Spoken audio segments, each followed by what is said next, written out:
పల్నాడు జిల్లా వినుకొండ నియోజకవర్గంలో తాగునీటి కష్టాలు తీర్చాలని సిపిఐ నేతలు రోడ్డెక్కారు. బొల్లపల్లి మండల పరిధిలో కండ్రిగ, గుట్టపల్లి, గంగుపల్లి గ్రామాలకు తాగునీరు అందించాలని డిమాండ్ చేస్తూ భారీ ర్యాలీ నిర్వహించారు.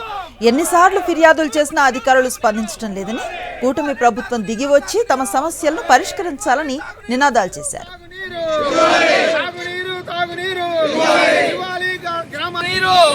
బొల్లపల్లి మండలంలోని గ్రామాలకు తాగునీరు ఇవ్వాలి.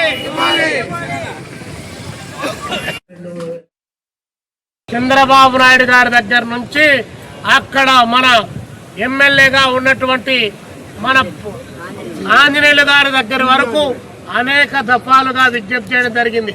ఇదే జిల్లా కలెక్టర్ కార్యాలయం దగ్గర నుంచి ఆర్టీఓ గారి దగ్గర వరకు ఎక్కినటువంటి గడపే తప్ప దిగనటువంటి గడపలేదని చెప్పి చెప్పులు అరిగేలా కుక్కెడు మంచినీళ్ళు లేవని చెప్పి పదే అడుగుతా ఉంటే ఏ మాత్రం కూడా ఈ పాలక వర్గాలకు పట్టకపోవడం అనేటువంటిది ఇది చాలా దుర్మార్గం. మరిన్ని అప్డేట్స్ కోసం ఛానల్ ను సబ్స్క్రైబ్ చేయండి. నోటిఫికేషన్స్ కోసం బెల్ ఐకాన్ పై క్లిక్ చేయండి.